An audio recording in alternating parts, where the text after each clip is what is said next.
India Russia நட்புறவை மேம்படுத்தும் வகையிலான தகவல் தொடர்பு செயற்கைக்கோள் வரும் அக்டோபர் மாதம் விண்ணில் ஏவப்படுகிறது. இந்தியா ரஷ்யா இடையிலான நீண்டகால நட்புறவை மேம்படுத்தும் நோக்கில் இரு நாட்டு மாணவர்களும் இணைந்து நவீன செயற்கைக்கோளை உருவாக்கியுள்ளனர். நட்பு செயற்கைக்கோள் என்று பெயரிடப்பட்டுள்ள இந்த நவீன செயற்கைக்கோளை வரும் அக்டோபர் இறுதியில் விண்ணில் செலுத்த இருப்பதாக பயிற்சியாளர் ஸ்ரீமதி தெரிவித்துள்ளார். சென்னையில் உள்ள ரஷ்யன் கலாச்சார மையத்தில் செய்தியாளர்களை சந்தித்த அவர், சொந்த தயாரிப்பு சாதனங்களுடன் இதனை உருவாக்கி இருப்பது புதிய சாதனை என்றார்.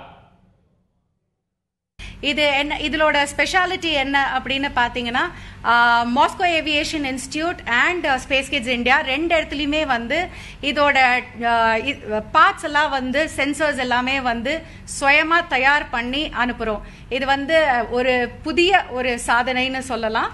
அண்ட் அதை தாண்டி ISSக்கு போகக்கூடிய முதல் சேட்டலைட் அப்படின்னு சொல்லலாம். இந்தியா சேட்டலைட் முதல் சேட்டலைட், ஸ்டூடெண்ட் சேட்டலைட்னு சொல்லலாம். விங் கமாண்டர் ராகேஷ் சர்மா கூட நம்மளோட இந்திய காஸ்மோனாட், ஒரே காஸ்மோனாட், அவர் கூட ரஷ்யால இருந்து தான் ஒரு விண்வெளிக்கு போயிருக்காரு.